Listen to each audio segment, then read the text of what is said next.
Assalamualaikum warahmatullahi wabarakatuh. Berjumpa kembali pada pelajaran gambar teknik.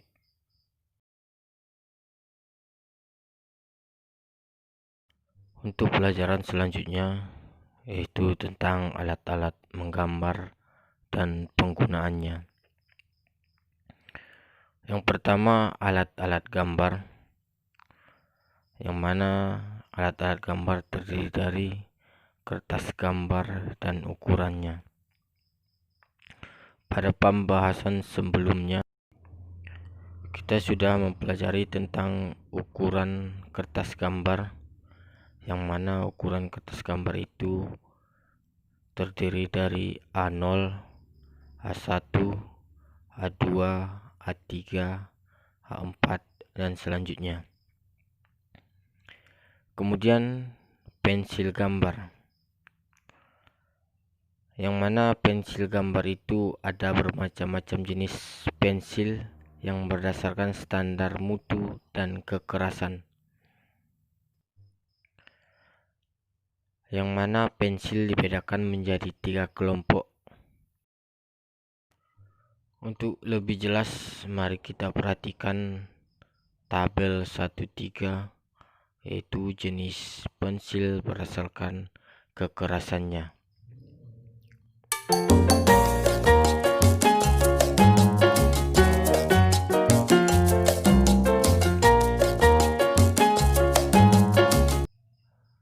Kemudian yang ketiga, kotak jangka.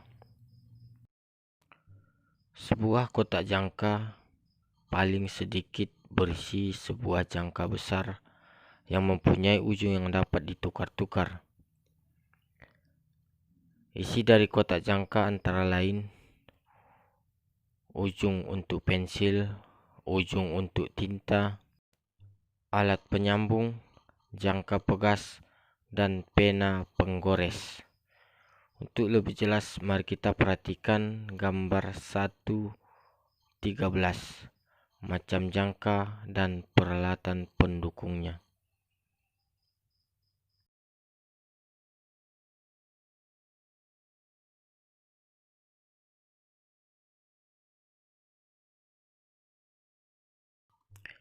Kemudian yang keempat, macam-macam penggaris. Untuk menggambar diperlukan bermacam-macam penggaris, antara lain yang pertama, penggaris segitiga, di mana penggaris segitiga ini terdiri dari segitiga siku sama kaki dan sebuah segitiga siku 60 derajat. Yang kedua, penggaris T, terdiri dari sebuah kepala dan sebuah daun. Yang ketiga, mal lengkungan, yang berfungsi untuk membuat garis-garis lengkung. Kemudian yang keempat, mal bentuk, untuk membuat gambar secara cepat dipergunakan mal-mal bentuk. Untuk lebih jelas, mari kita perhatikan gambar 1.14, menggaris segitiga. Kemudian gambar 1.15, mal lengkung. Kemudian gambar 1.16, mal bentuk.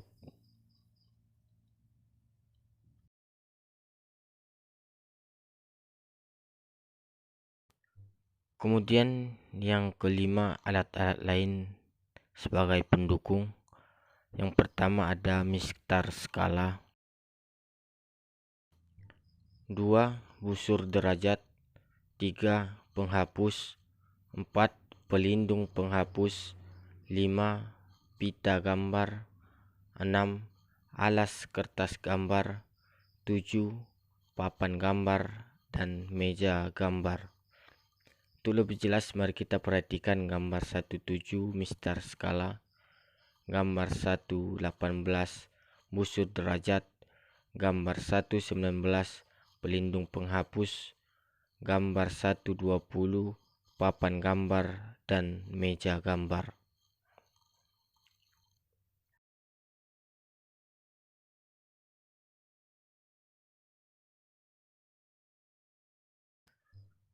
Kemudian untuk pendukung lainnya ada mesin gambar, yaitu alat yang dapat menggantikan fungsi alat-alat gambar lainnya seperti busur derajat, garis T, segitiga, dan ukuran.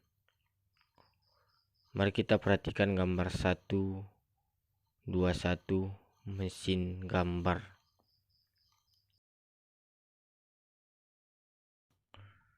Kemudian yang selanjutnya, cara menggunakan alat gambar. Dalam proses penggambaran dan ketersediaan alat, terdapat beberapa hal penting, yaitu bagaimana cara kita menggunakan alat-alat gambar tersebut. Yang pertama, penempatan kertas gambar.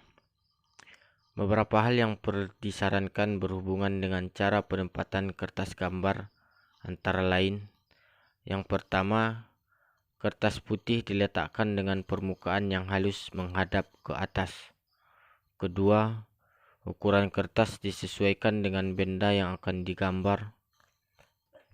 Ketiga, kertas gambar yang diletakkan di meja gambar disesuaikan dengan jenis meja yang digunakan. 4.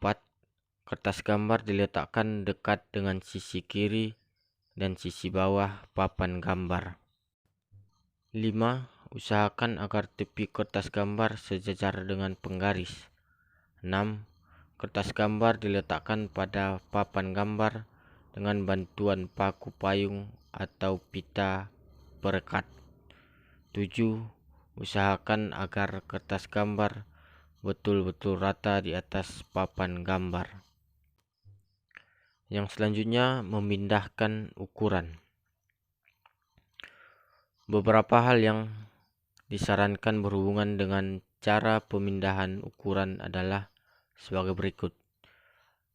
Yang pertama, mistar diletakkan sejajar mungkin pada garis di mana akan diletakkan ukuran yang dikehendaki.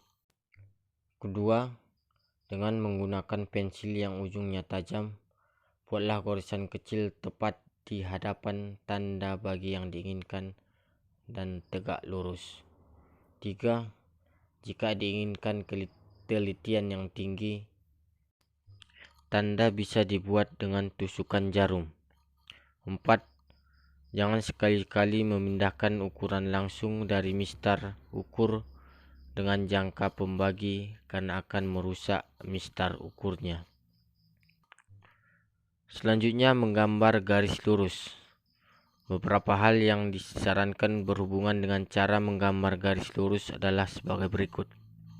Yang pertama, garis lurus mendatar atau horizontal ditarik dari kiri ke kanan. Kedua, garis lurus vertikal ditarik dari bawah ke atas.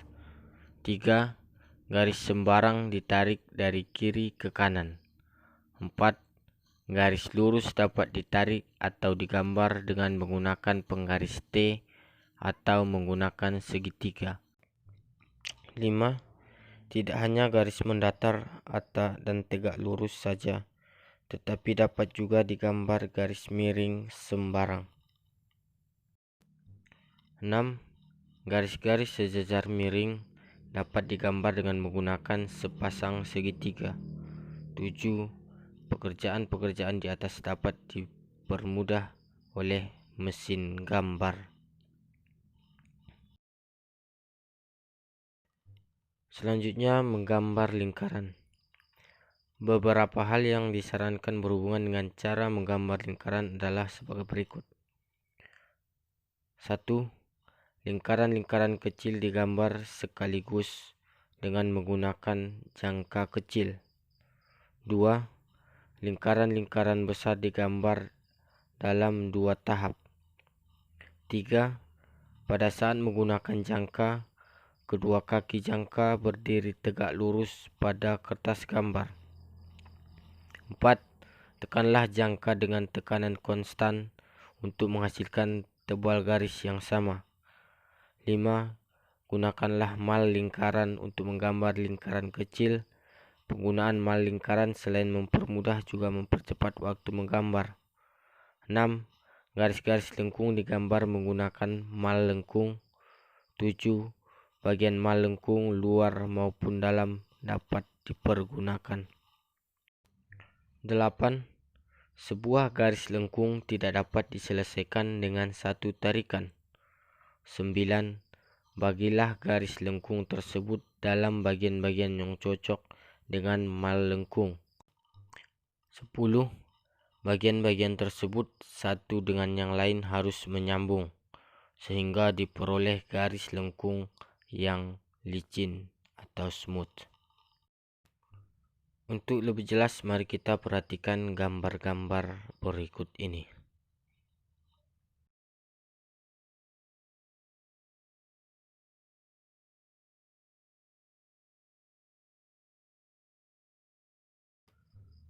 Selanjutnya, garis, angka, dan huruf dalam gambar. Dalam gambar dipergunakan beberapa jenis garis yang masing-masing memiliki arti dan penggunaannya sendiri. Selain garis, dalam gambar juga diperlukan angka, huruf, atau lambang-lambang untuk memberikan ukuran-ukuran, catatan-catatan, atau judul. Yang selanjutnya, garis. Ada beberapa jenis garis. Yang umum ada 4 jenis garis. Yang pertama, garis nyata atau garis kontinu. Yang kedua, garis gores yang terdiri dari garis pendek-pendek dengan jarak antara. Ketiga, garis bergores, yang mana garis gores panjang dengan gores pendek atau titik di antaranya. Kemudian yang keempat, garis bergores ganda atau garis dengan gores panjang dengan 2 gores atau titik pendek di antaranya. Yang selanjutnya, penggunaan garis. Untuk lebih jelas, mari kita perhatikan tabel penggunaan garis berikut ini.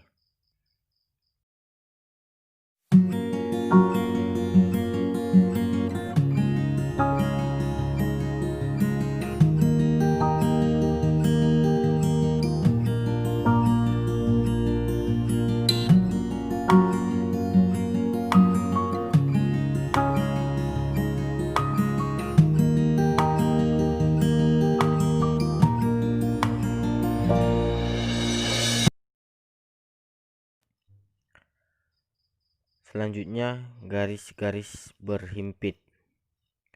Jika 2 buah garis atau lebih yang berbeda jenisnya berhimpit, maka penyambungnya harus dilaksanakan sesuai urutan prioritas berikut. Yang pertama, garis gambar atau garis tebal kontinu jenis A. 2. Garis tidak tampak, garis gores tipis jenis E. 3. Garis potong atau garis gores yang dipertebal pada ujungnya pada tempat-tempat perubahan arah jenis H. 4. Garis-garis sumbu atau garis gores jenis C. 5. Garis bantu, garis ukur, dan garis arsir atau garis tipis kontinu jenis B. Cukup sekian untuk pertemuan kali ini. Assalamualaikum warahmatullahi wabarakatuh.